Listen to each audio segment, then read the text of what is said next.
welcome to Consulting Talk Live. My name is Russell Pearson, and I just took a big swig of coffee, so I am choking.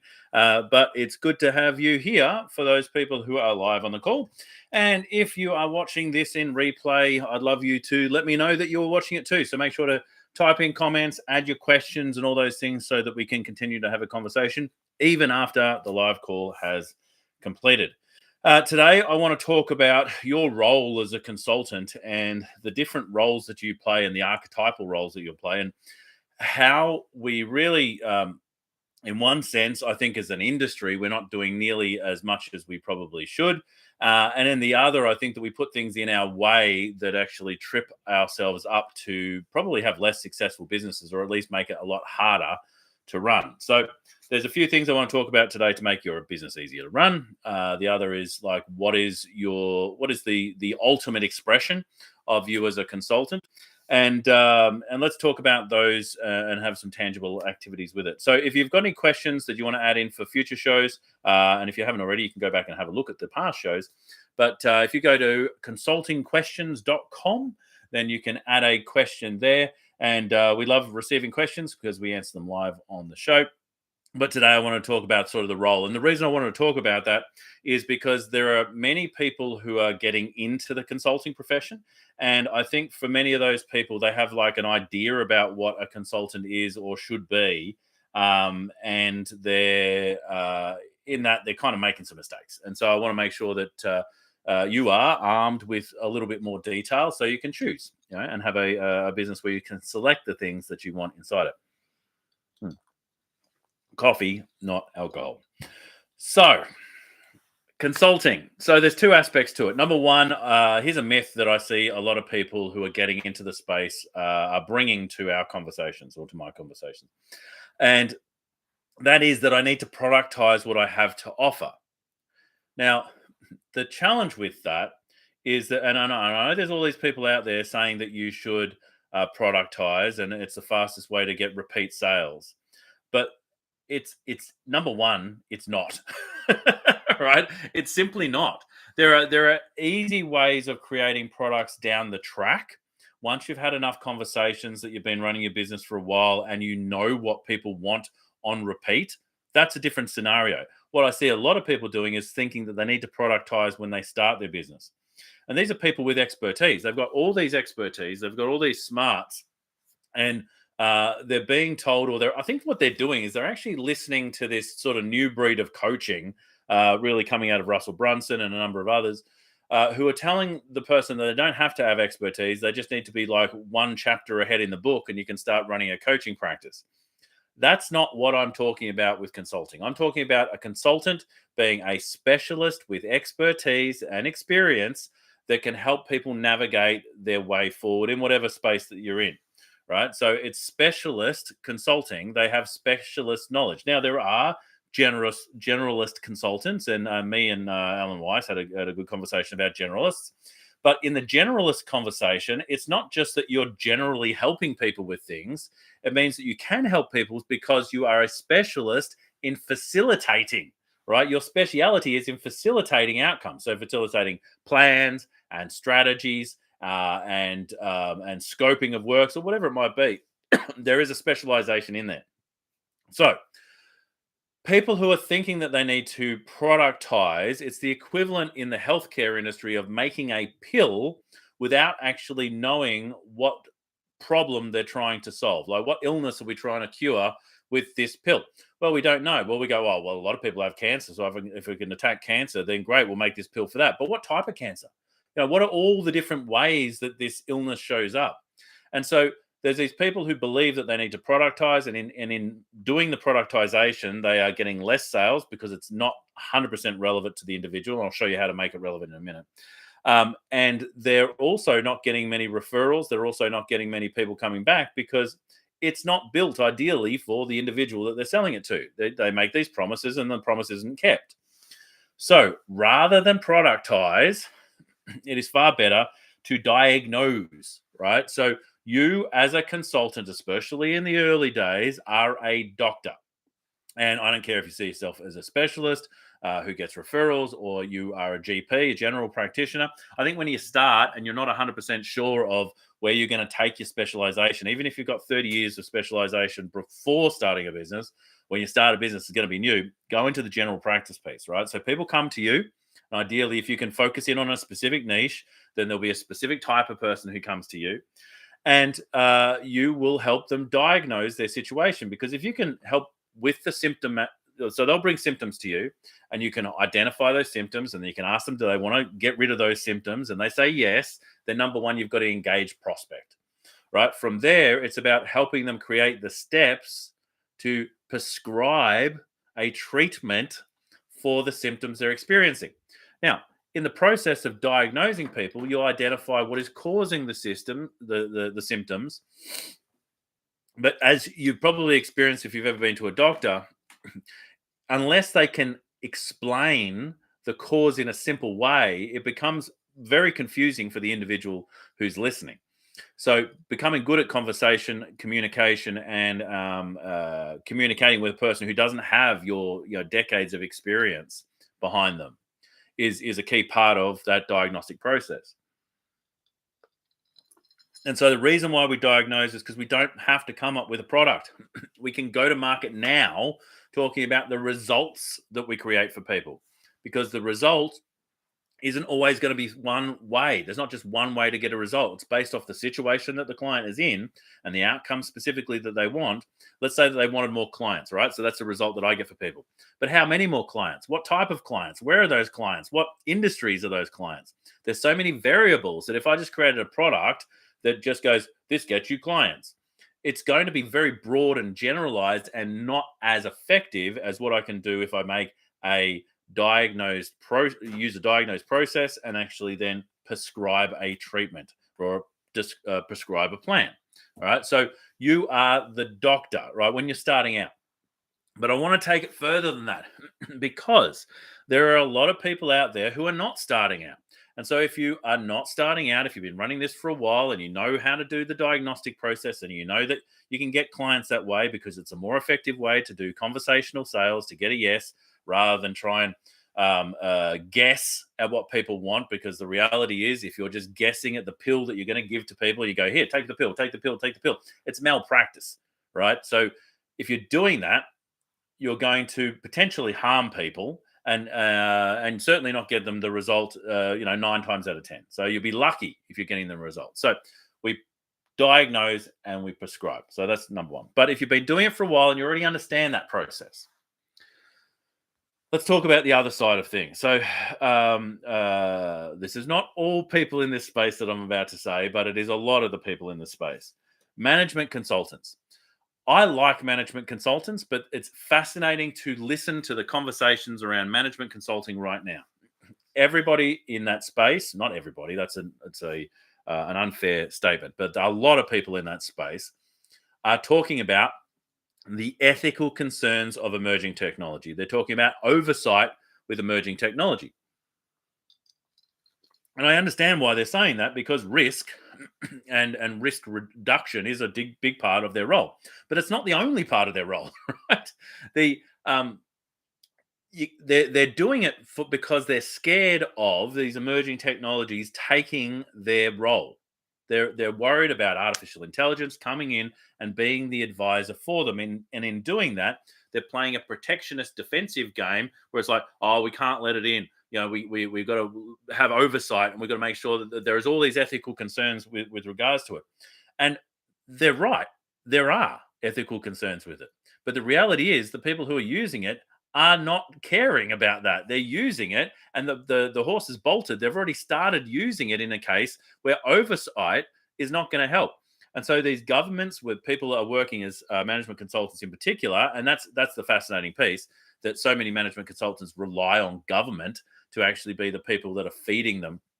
And when government dries up, they don't know what to do about it because they're not helping people get results. Because private business cares about results much more than oversight, where government cares much more about oversight. And you wonder to yourself why these people who are supposed to be the advisors to government are finding themselves in a situation where the governments are becoming less trusted. the governments are becoming less relevant, and they're more out of touch than ever before. And then I reflect and I go, well, that's probably because a lot of those people who are advising them are also less relevant and are more out of touch than ever before. And so this is a challenge for anybody who is in that space who has been a consultant for a long period of time.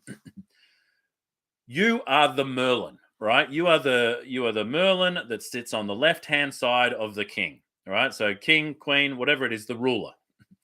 You are sitting on that side. You are not on the right-hand side. You are not the right-hand man or woman. You are not the knight. That's where the prince sits, because they go and do the work, which means that it is not your job as a consultant to do the work.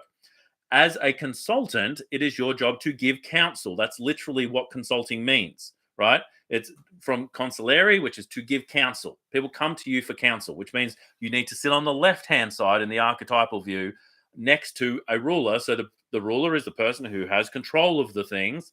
You advise that person, and the person on the right-hand side goes and does the work. Yeah.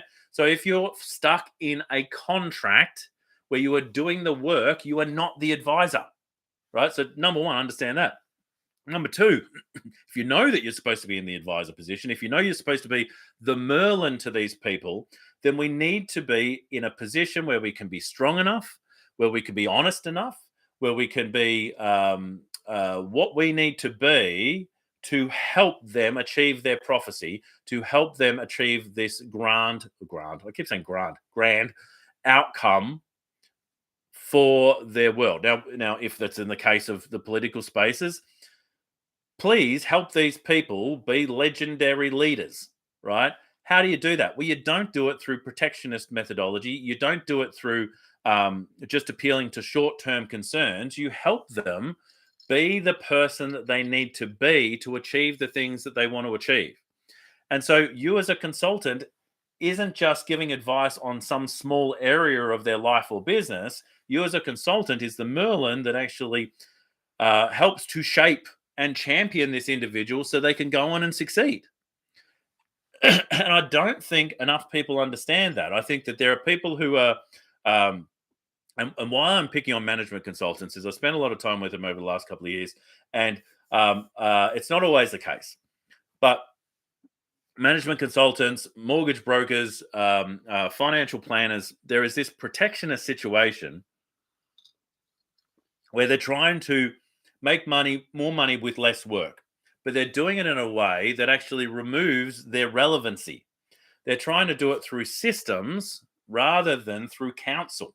Counsel doesn't take a lot of time, right? Sometimes it takes effort, but it doesn't take a lot of time. You can give counsel in very small snippets and very small bite-sized chunks. And so you as a consultant, it is really your role to become the Merlin and to get better at that space to enable this person to be who they need to be. So your path is that, right?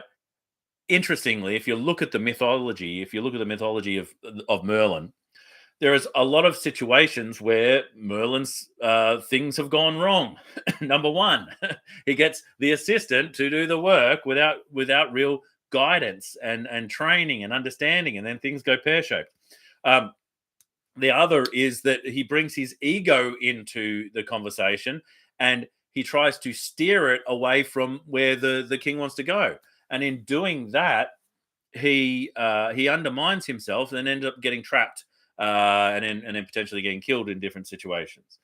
And so being aware of your bias, being aware of your ego, being aware of your role and the role that you want to play is such a key piece of becoming really a legendary advisor in your own right. Yeah. How do you become that person? Well, it's about improving, and school's never out for the professional. I keep saying that. School's never out for the professional. It's about improving, you getting better at being able to support this person to be who they need to be. And how do you get better? Well, it's understanding that it's no longer good enough to just have one methodology. It's no longer good enough to have one modality in the way that you actually work with people. Sometimes you need to consult, which is going to be a little bit more directive. Sometimes, but there's all the diagnostic process and all the things that go with it. Sometimes you need to advise. Sometimes you need to coach. Sometimes you need to teach. Sometimes you need to counsel. Yeah. Sometimes you need to present. There are so many different variations of what that looks like. And I think gone are the days of the single modality consultant. Like now is the days of the mixed modality consultant. Like, how do you go about engaging this individual you're working with to enable them to get the results that they want to get? If we do the work for them, we're not enabling them, we're disabling them.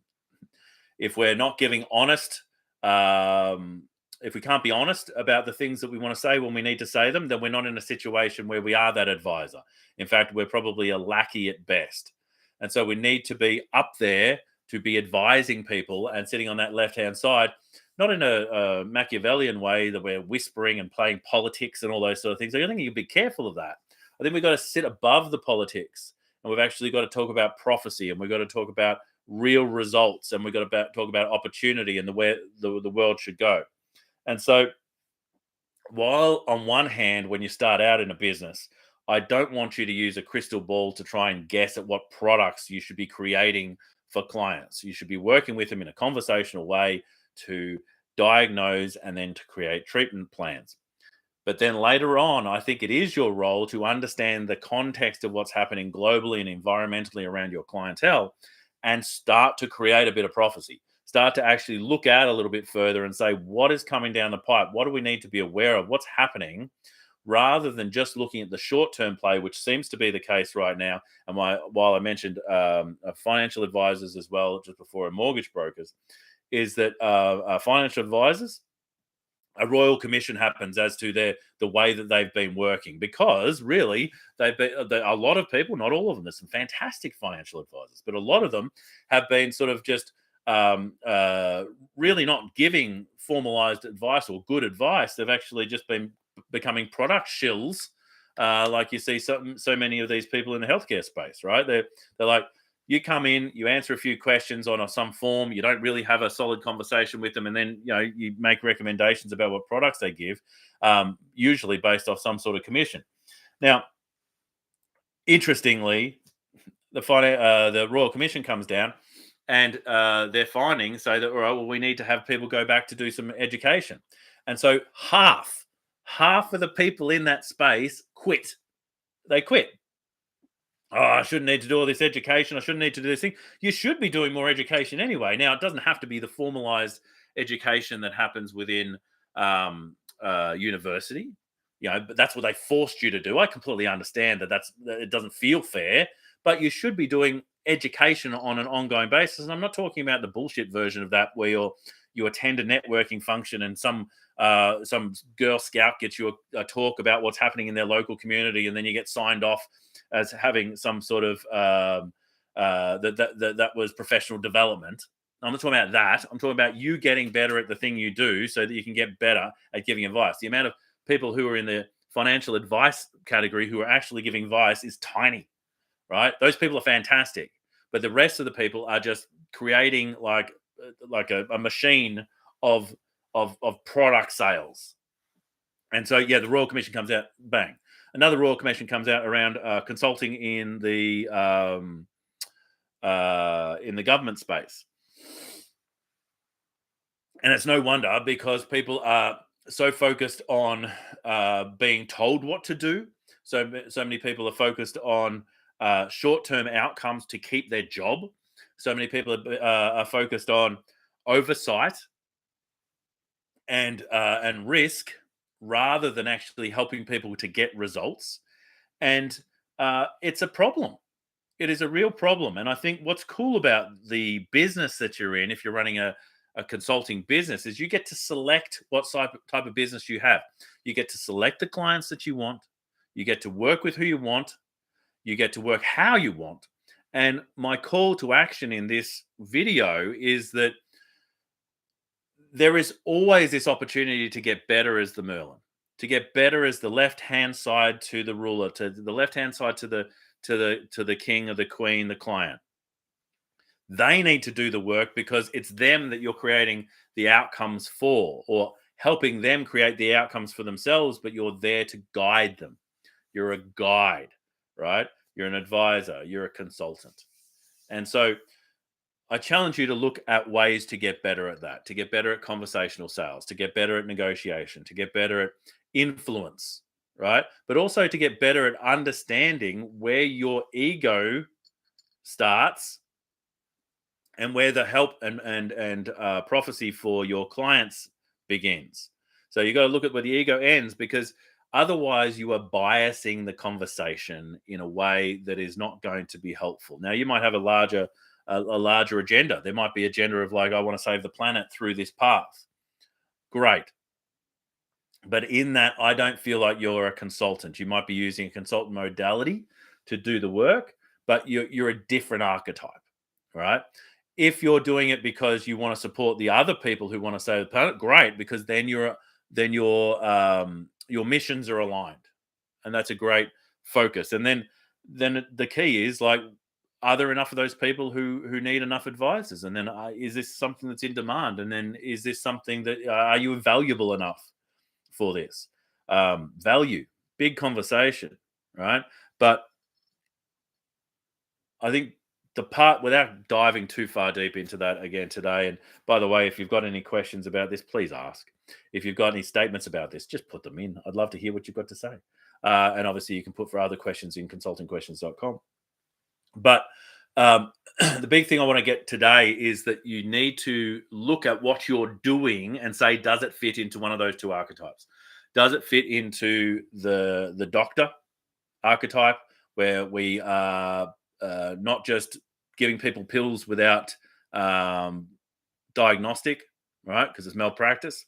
Are we taking people through a diagnostic process? Are we creating treatment plans with them, right? So that they're engaged in with them, they're agreeing to them.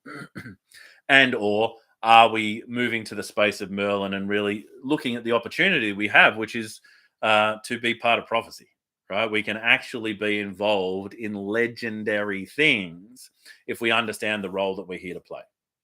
Okay, we're helping people on the hero's journey. The hero's journey is about helping people through a call to adventure process. You know, they accept the call to adventure and they meet the mentor. The mentor is you. You take them across the threshold and help them go through a world so that they can prepare themselves to fight the dragon. Right? You're not fighting the dragon, but in some other sense, you'll have your own dragons to fight. And that's the process of becoming who you need to become to do the things that you need to do to help those people who would then have those results you would wish them to have. Consultingquestions.com. Yeah, go and add a question there. We'll answer them on the show. I really appreciate all the questions that we've had so far. They've been amazing. We're also pulling in questions from the Consulting Guild. If you don't know the Consulting Guild, that is the community that I work within, which is a whole bunch of smart people. They're all consulting in their different areas of expertise, and we're helping them grow their business. But we're also talking about things like this, you know, like what is the role that you are playing? If you've got a differing opinion, I'd love to hear that as well. Put it in the comments and we can have a conversation. Till next time, my name is Russell Pearson. Stay passionate, and I'll catch you on the next one. Bye for now.